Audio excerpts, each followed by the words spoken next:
An ugly sweep, hey, it still counts as a sweep.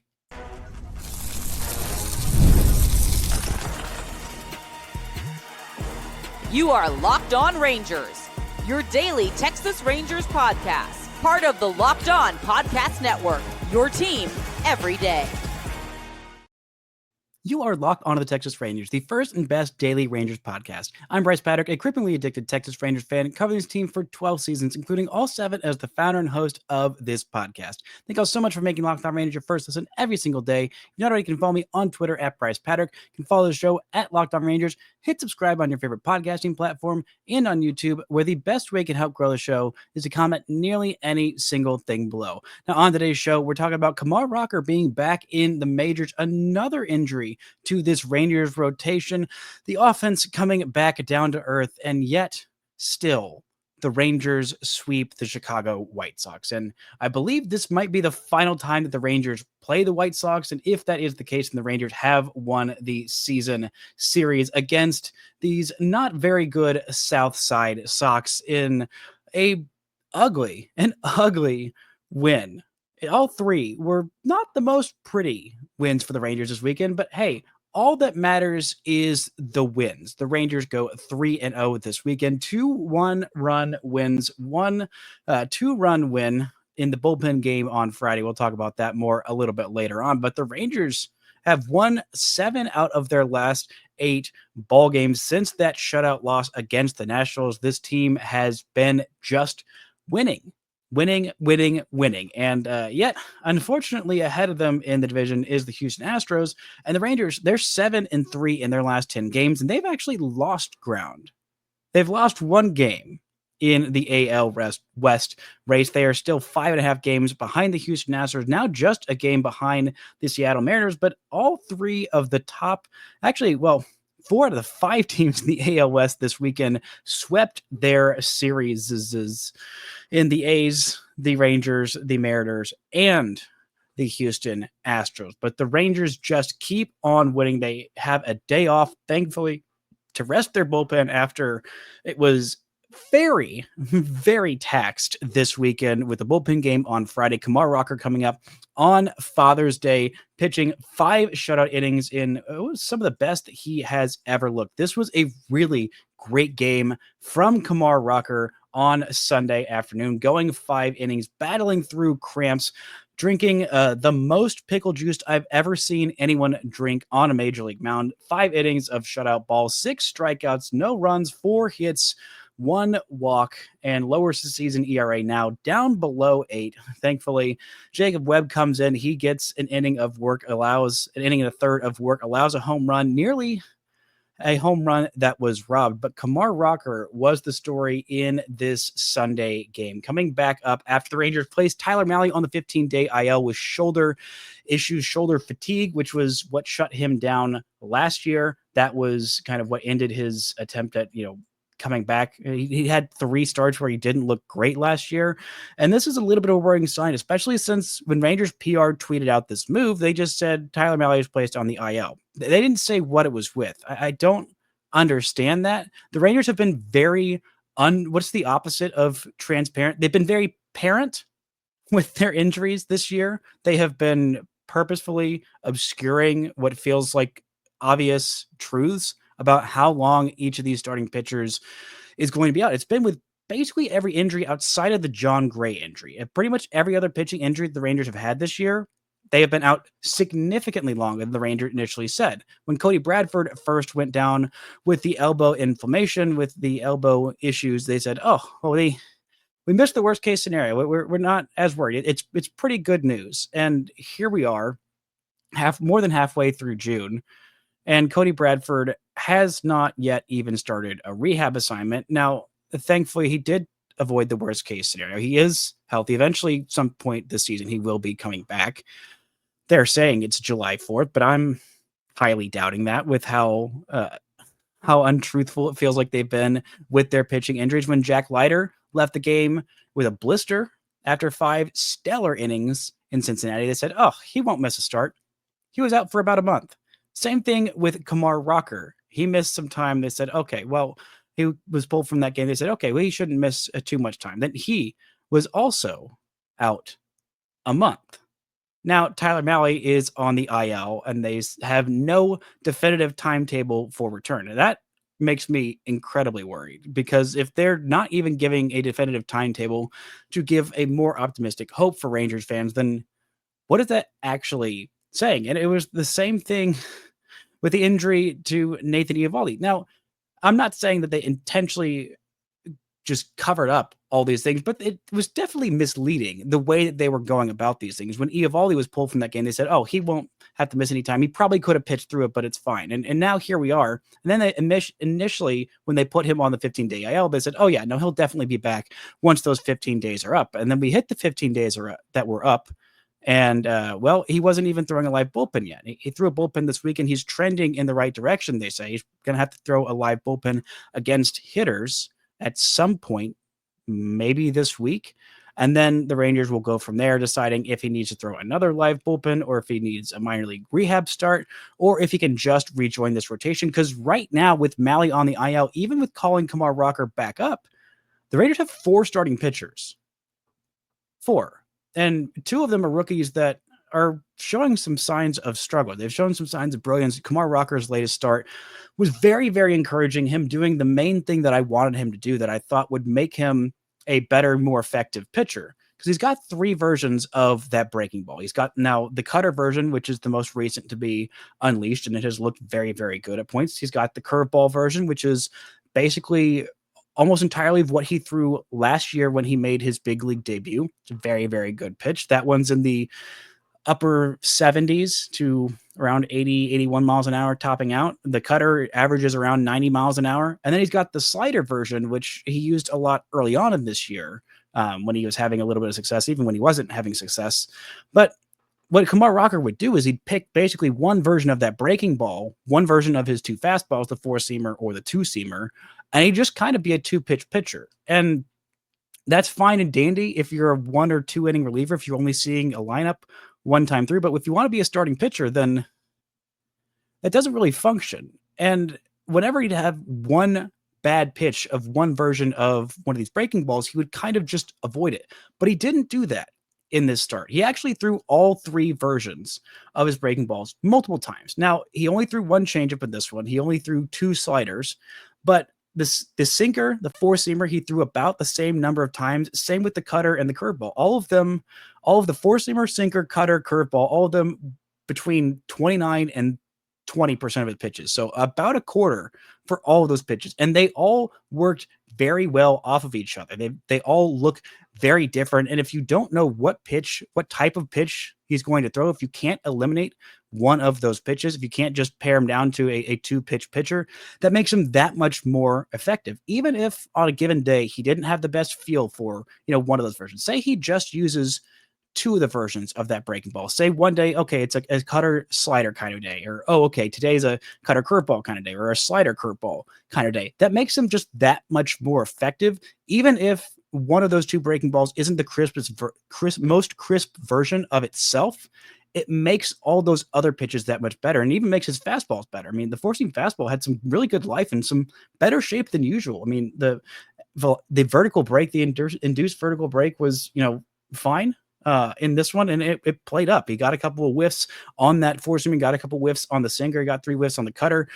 He was battling through it too. I mean, taking so much pickle juice, he was only able to make it through 5 innings, but 5 shutout innings with 6 strikeouts and just the 1 walk was economical with a pitch count of 82 pitches. You would have preferred, if it would have been nice if he had not been dealing with those cramping issues, but seeing him battle through it and keep the score 1-0 was a very, very important thing for this bullpen that showed up in a huge, huge way this week. And coming up, we're talking about the bullpen game, how this bullpen stepped up in a massive way, and a certain reliever who I was disrespecting, who needs a lot more love. Talk about all that and more right after this.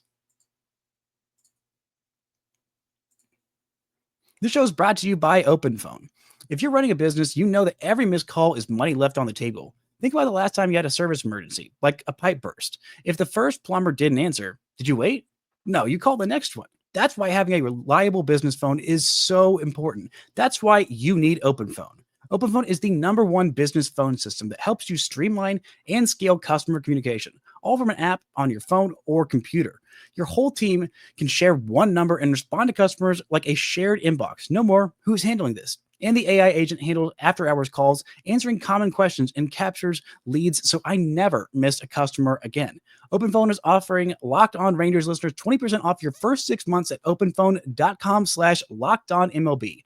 That's OPENPHONE.com/lockedonmlb. And if you have existing numbers with another service, OpenPhone will port them over at no extra charge. OpenPhone. No missed calls, no missed customers. Shout out to the Aviators making Locked On Rangers your first listen every single day. On tomorrow's show, I'll be talking a little bit more about this rotation, what the Rangers rotation needs with one more injury, and how much it can hold up or be held up by this offense. But the bullpen did more than its job this weekend, including a bullpen game where the Rangers did not allow allowed, I believe, just one run in that bullpen game. So many different tabs to pull up here from so many different weekend games, but this was a great day. Yeah, just the one run, just Hobie Milner giving up a run, a very rare occurrence this year. But I really want to shout out Shawn Armstrong and Cole Winn. Both of these guys having incredible weekends. Shawn Armstrong starting the bullpen game, 3 perfect innings, 5 strikeouts. He was phenomenal and economical. There might have been a chance that he would go a 4th inning. That felt like it would be stretching it just a little bit, but 32 pitches in those 3 innings of work. Jacob Webb going 2 shutout innings. Luke Jackson going for a shutout inning. Hobie Milner just didn't really have it, but shout out to Chris Martin for coming in there and slamming the door shut and keeping the Rangers still in it. Cole Winn getting a shutout inning, and then Robert Garcia getting the save in what was a very nervy 9th inning with the bases loaded and 2 outs. But still, locks down his 5th save of the season. Rangers get the win in that one, a highly taxed bullpen day. And then you go into the next start, you say, okay, Jacob deGrom's here. Jacob deGrom's on the mound. It should be fine. The bullpen shouldn't have to work too much. And then the bullpen had to throw 5 innings because the Rangers offense could not keep it together, could not pour on enough runs in this game to keep it from going extra innings. Jacob deGrom went 6 innings of 2-run ball, no walks and 6 strikeouts, 5 hits, 2 earned runs allowed in this one. A decent start by deGrom, and I'm a little surprised that the Rangers didn't try and throw him at least one more inning. He only needed 82 pitches to get through 6 innings. That's another part of this deGrom situation. Maybe with the Rangers knowing that an IL stint was likely for Tyler Mahle. Even in this game, they wanted to be extra sure that they didn't lose deGrom as well. I mean, they've got so many starting pitchers on the IL right now. They've got Nathan Eovaldi, they've got Tyler Mahle, they've got John Gray, they've got Cody Bradford. That's 4 starting pitchers on the IL, 2 of which have not pitched at all this year. And the other 2 have been 2 of the best starters in all of baseball in Eovaldi and Tyler Mahle. But if you would have told me at this point in the season, 72 games into the season, that the Rangers innings leader would be Jacob deGrom, I would have said no shot. I would have said absolutely no way. Or I would have said, okay, so everybody else just fell off a cliff and died. I did not expect Jacob deGrom to have this level of consistency and this level of health, and the Rangers have needed it. The Rangers have desperately needed Jacob deGrom to be healthy and to make every single start. 82 1/3 innings already. And that's about what I thought he'd be at once we got to the All-Star break. Maybe, if we were lucky. He's already made 14 starts. He has not missed a single start. A couple have been pushed back a day or 2, but for the most part, they have done their jobs. And then the bullpen coming in, they were mostly very good in that game on Saturday. Could have gotten a little bit more length out of them, but a good day for Caleb Bosley, who came in that 8th inning with a lead, struck out the side, then gave up a leadoff base runner. Hobie Milner had gave up the inherited runner. Luke Jackson comes in, he gets a couple outs, but gives up a run. Garcia comes in, he gets 1 out, but gives up a hit as well. And then Jacob Latz doing the dang thing in the final extra innings, the 10th inning and the 11th inning, not giving up a single run, earned or otherwise, despite starting with a runner on second base. 3 strikeouts for him in 2 innings of work, a couple of walks given up, but did not get hurt at all. This offense could have done better, giving this bullpen a little bit more cushion and not making them pitch 2 extra innings in that one. It would have made life a lot easier on Sunday. Thankfully, the Rangers were able to have good bullpen days basically every day this week. They had no more than 1 run given up by the bullpen in every single one of these 3 games, despite being asked to throw at least 4 innings in every single game, including 5 innings on Saturday, right after a bullpen day on Friday, and a bullpen day the previous Sunday. I mean, the Raiders were talking about doing 2 bullpen games in this series. Thankfully, Rocker was able to come up. The Raiders still want him to get some more time in the minor leagues. I think that, he probably could use it. Would the Rangers not have 4 starting pitchers on the IL right now? I think Rocker would still be working on stuff in AAA, but present needs trump what the future development might be, because the Rangers just need some quality innings, and Rocker has had some unquality innings, but he's also had the capability of having some quality starts out there. Jacob Webb going 1 1/3 innings, and Cole Winn.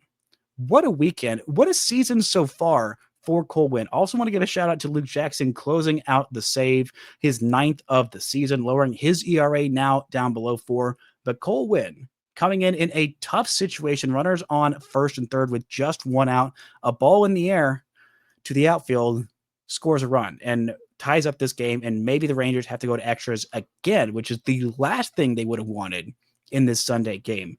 But Cole Winn being incredibly quick to the plate, getting a chance to throw out the runner at second base, the attempted stolen base, getting it out there, and then striking out the batter, looking just magnificent. Cole Winn still a 0 ERA to this point in the season between AAA Round Rock and the big leagues. 9 outings of the big leagues, 11 2/3 innings, nary an earned run to be seen. And in the minor leagues so far this year, 12 games for him in the minors, 23 1/3 innings, 20 strikeouts, 0 earned runs. He's been good. He's been straight up good. He has been a leverage reliever at this point in the season, something I did not expect.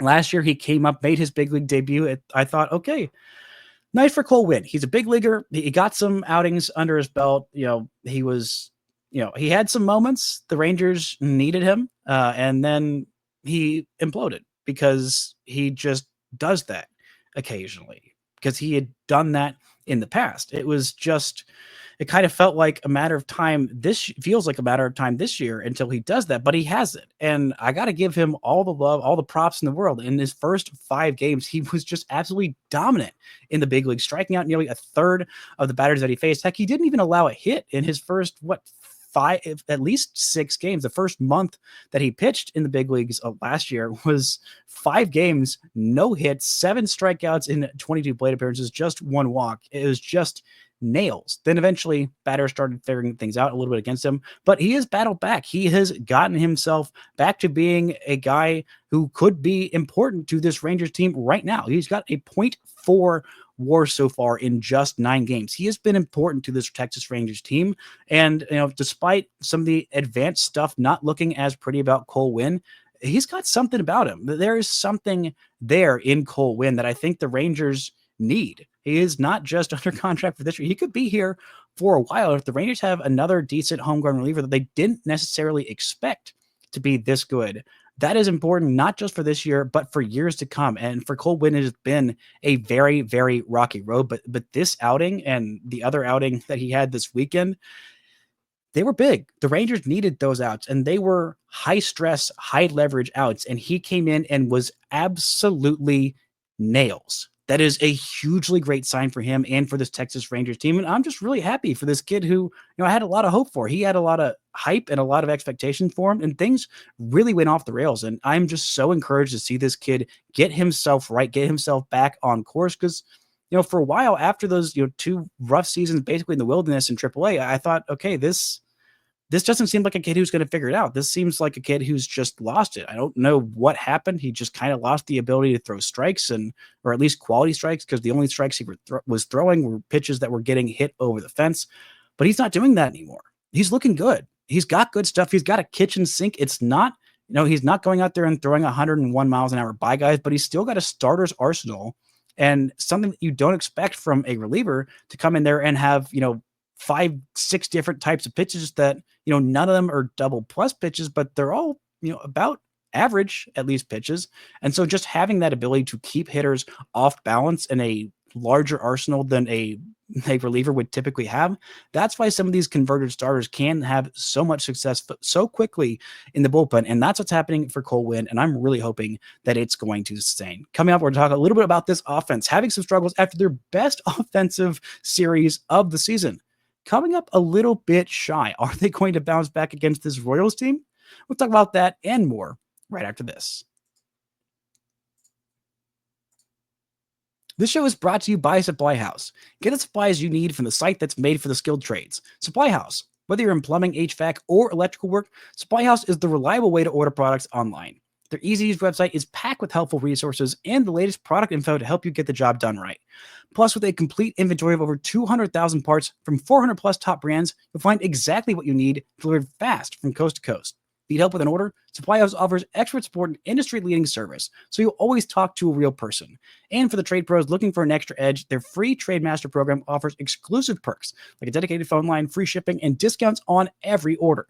So join the Trade Master program today at supplyhouse.com/TM and start ordering plumbing, HVAC, and electrical supplies with just a few clicks.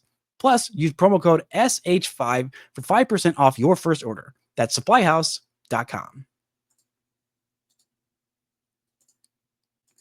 Shout out to the Everyday Getting Locked On Rangers, your first listen every single day after every single game. The Locked On Rangers postcast with Jeff Biggs in your Locked On Rangers feeds on YouTube and wherever you get your podcast, reacting after all 162.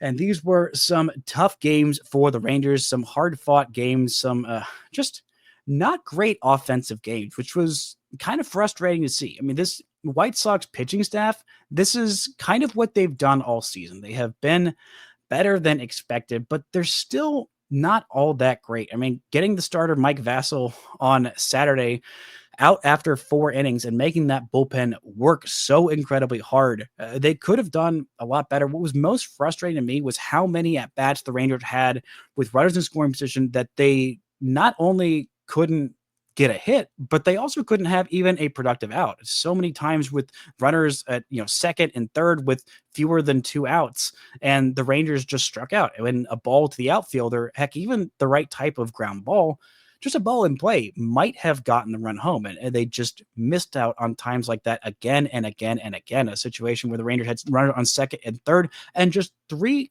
with no outs and 3 consecutive strikeouts. So the Rangers could have added on and made these games just a little bit more comfortable, which they felt like they needed to after how tight every single game in this series has been. Because not only was this bullpen excellent of just not giving up runs, but these were all mostly high leverage outs. There was not really a blowout out. There was not really a low leverage out. The Rangers had nothing but low leverage outs in that series against Minnesota. But this series, not so much. But I do want to shout out one hitter who did have a great weekend, Zeke Duran, providing a spark on Sunday, a multi-hit day, a multi-extra base hit day, and also a great defensive play a la Adrian Beltre at third base, giving Josh Young a day off after just kind of a rough weekend. He had a good series against Minnesota, but some of the at-bats that he had on Friday and Saturday just were not particularly high quality for Josh Young. It's been a little bit of a struggle for him in the last couple of weeks or so, but you could say that for, well, not everybody in this offense, thankfully, because they have had so many offensive outbursts the last couple of weeks. But he was one of the ones who hasn't really quite come around. He was carrying this offense when nobody was early on this week. But Zeke Duran with a multi-hit day. He had been 0 for his last, I believe, 12 to that point, and then comes in with an RBI double and a non-RBI double because it was just not quite struck hard enough. The Rangers getting 5 doubles on Sunday and scoring just 2 runs because they were 0 for 7 with runners in scoring position. I mean, it was really rough with runners left in scoring position with 2 outs. Haggerty had 2, Berger had 2, Carter had 2, Duran had 1, and Smith also had 1. 11 runners left on base. And again, they only scored 2 runs. They could have and probably should have scored a lot more. I mean, this weekend was just a regression to what they had done before with runners in scoring position. Against the Minnesota Twins, it felt like, okay, they were due some of this, regression. They had been having okay plate appearances with runners in scoring position, but just not getting results. And they got a lot of results in Minnesota. And when I said this offense might be fixed, I didn't mean that they're going to score 16 runs every single game, or even 8 plus 10, 12, 14, whatever runs every single game. But quality at bats I thought would be getting a lot better. And they had some quality at bats that just didn't result in hits this weekend, but was really frightening to see in terms of just Corey Seager not being at his best self.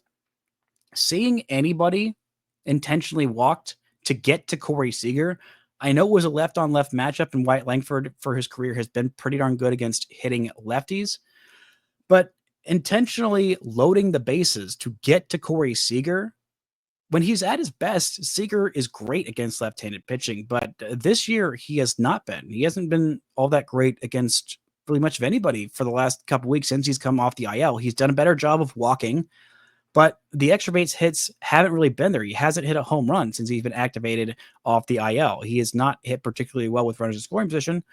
He did have a sac fly earlier in this game, which is something that this team hadn't done enough of this year. They had not done a great job of getting those productive outs, of being, menaces on the base pass this weekend. They didn't really do that. They did that very well in Minnesota, but just seeing anybody intentionally walk to get to Seager, I don't care who the pitcher is against him, even if he's 0 for 20 something. When Seager's right, there's not a world in which that possibly could ever happen. And it makes me just a little bit concerned about Seager. Not all that concerned, but it's just frustrating to see with this offense, has desperately needed him. And it was really good to see them burst out like that against Minnesota, who is a good pitching team.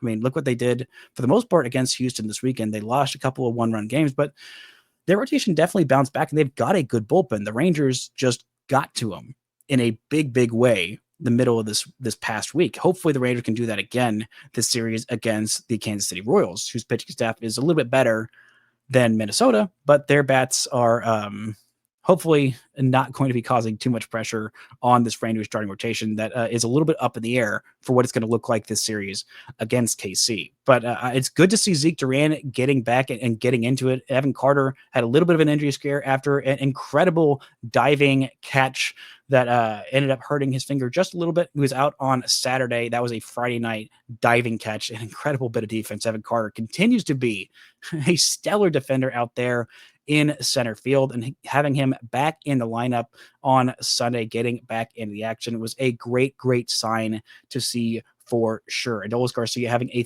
3-hit day in that, including that walk-off RBI single. That was a great sign as well. Marcus Semien with a multi-hit day. Everybody in the top of this lineup. I mean, Josh Smith has been having multi-hit days for, I think, 7 consecutive games. He had a multi-hit day in every single game this weekend. Also reached base 3 times in that Saturday game, reached base 3 times in that Friday game with a couple of hits and a walk, couple of hits and a walk in the Saturday game. And I believe on Sunday he reached base multiple times. Did get pinch hit for by Sam Haggerty in an RBI situation with a lefty on the mound. Made sense, but alas, that was not the case. Smith has his OPS up to 800 on the season, and he has been the Rangers' most consistent hitter all season long. Again, that's 2 seasons in a row where Josh Smith has been the Rangers' most consistent hitter. Again, I think eventually this team will start to figure things out a little bit more. I think this is a trending in the right direction kind of a situation. It's going to be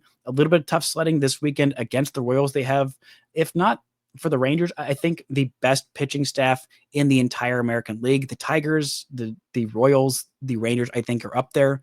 The Royals and Tigers' bullpen, I think, is a little bit better, or with the Tigers, I think they're a lot better than this Rangers bullpen. Not to discount how good this Rangers bullpen has been, because they were exceptional this weekend. I just think the Tigers bullpen is absolutely exceptional as well, and just has a little bit more high-end gas. Same with the Kansas City Royals. We're going to see some really good starting pitching this week with the Royals, who have been one of the best staffs in baseball, if not for the Rangers. I mean, we're going to see Seth Lugo in the first game of the series, Chris Bubich in the middle game of the series, who has been the breakout pitcher in the American League so far this season, and Michael Wacha in the final game of this series. But this Rangers offense, I think they can take some of the pressure off themselves, seeing them, win all 3 games this weekend, despite having a little bit of a shorthanded rotation, despite having a highly taxed bullpen. I mean, this bullpen in the Sunday game, going out there for 4 innings of just 1-run ball, and had Wyatt Langford, he got a glove on the 1 run that was scored. It was a home run over the fence that Jacob Webb gave up after giving up nothing in his previous outings and basically running on fumes. This entire bullpen running on fumes for the final 4 innings of that game on Sunday after being so highly taxed, seeing them continue to get those outs, continue to, shut things down in leverage situations while exhausted. That's the hardest thing to do as a bullpen, is continue to get high leverage, high stress outs when you have thrown so many times in so many days, because a lot is asked of you as a big league bullpen. And with this Rangers bullpen being so full of veterans and not being full of guys with options, so the Rangers can, bring guys in and out and in and out, they just kind of have to pitch through it and work through it. I think maybe we'll end up seeing somebody optioned in the near future just because the Rangers might need a fresh arm. There's not a whole lot of options on the 40-man roster, so maybe there'll have to be a move there. The Rangers, I believe, have a 40-man roster spot open with the releasing of Gerson Garabito. He was released to go pursue an opportunity to pitch in Korea. So I think the Rangers have 1 spot on their 40-man roster. Maybe we'll see Craig Kimbrell called up to be a part of this bullpen. Maybe we'll end up seeing Dane Dunning come back to the major leagues and occupy a 40-man spot, at least until, if it's going to be a rehab start or another couple of weeks until Mahle or until Eovaldi is back, maybe we could see a little bit of some spot starts from Dane Dunning, because a bullpen game, once every 5 days is not going to cut it. It is going to just tax this bullpen way too much. It's going to tax the other starters way too much. But again, you got to give them a shout out for what they have done this weekend. They are in a little bit of a precarious situation, but hey, heading into this off day, winning 7 out of your last 8 games, even if you're not gaining a whole lot of ground, is still a much better place to be than dropping any of these games against the White Sox. That's going to do it for today's show. Thank you all so much for listening and subscribing. And until next time, don't forget to enjoy baseball.